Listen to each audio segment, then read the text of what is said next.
This 2-minute story will haunt you forever. I saw the most terrifying thing in my life at 3:33 a.m. one morning when I was at home alone. It all started about 2 weeks before that. When I was still at work, there were flickering lights in the break room. And whenever electricity flickers like that, it means something really bad is going to happen. This isn't just some superstition either. It's actually a scientific fact. When electricity flickers, it means there is some interference with the power grid. And this interference could come from an electrical surge or a power line that has been damaged. Either way, it's never good. But when the power starts flickering, you don't have much time to prepare for what comes next. The power will usually go out completely within 5 minutes of flickering. And while in some parts of the world people might think this is just a normal occurrence, here where I lived it was a sign of something sinister.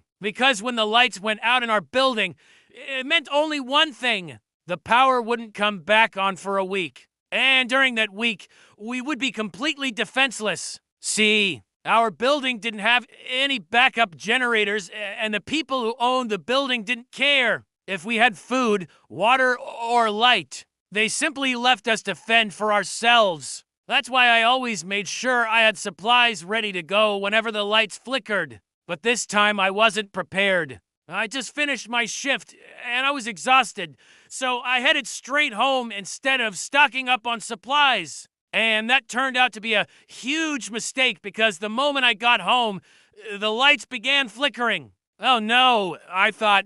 I knew I should have gone to the store. But then I remembered my neighbor, Larry. Larry was an old man who always seemed to have everything he needed. He even had solar panels on his balcony. So I decided to knock on his door and see if he could spare some bottled water and flashlights. As soon as I knocked, I heard shuffling on the other side of the door. It sounded like Larry was trying to get himself ready to talk to me. After what felt like an eternity, the door opened just enough for me to see his glowing red eyes. "Please," he croaked, "please don't come inside." I was taken aback by how scary he looked, but I was also worried about my own safety. I didn't want to be stuck in my apartment for a week without any food, water, or light. So I pushed the door open and stepped inside. Larry's apartment was a disaster. There were cockroaches everywhere, and his furniture was covered in trash.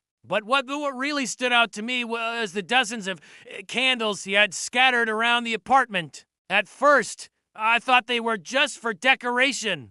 But then I realized he was using them for light. "Larry, can I please get a glass of water?" I asked. "I'm sorry," he replied, "but I haven't had water in days." Suddenly, I noticed something very strange. Larry's eyes weren't red. I could see his pupils, but there was no iris or colored part of the eye anywhere. His eyes were completely white. "Larry," I said slowly, "what did you do to your eyes?" Startled, he quickly turned away from me. "It doesn't matter," he whispered. "It's too late now." Then he let out a loud sigh and explained what had happened. He told me that he hadn't always looked like this. Before his eyes turned white, he used to be an ordinary man who enjoyed his life. But then he developed an obsession with immortality. He wanted to live forever, and he believed that if he removed his eyes, he would become immortal.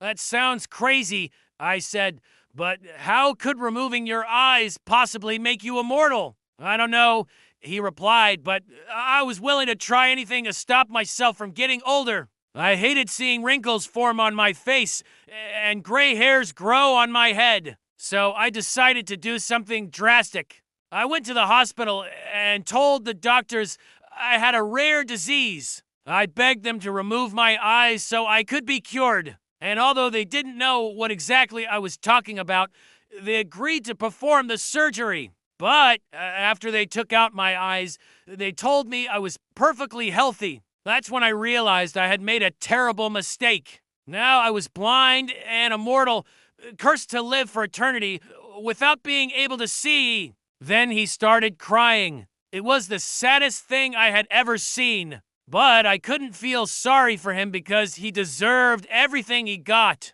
After all, he had done this to himself. I thanked him for listening and I tried to leave, but he grabbed my shirt and pulled me back. "Stay with me," he pleaded. "You can help me take care of these plants. I need someone to look after them while I'm gone." Then he gave me a creepy smile and added, "Besides, you don't want to go outside alone at night, do you? Not after what happened to Jenny, right? What happened to her?" I asked. "She went outside at night just like you," Larry replied, "and she hasn't come back since." Just then, I heard footsteps outside. I tried to listen closely to see if I could figure out who was walking above me. But it sounded like whoever it was, they were making an effort to be quiet. Then I remembered Jenny. She used to walk around her apartment complex at night. She loved the fresh air, but she never came back from her walks. And nobody knew what had happened to her. Some said she had been kidnapped.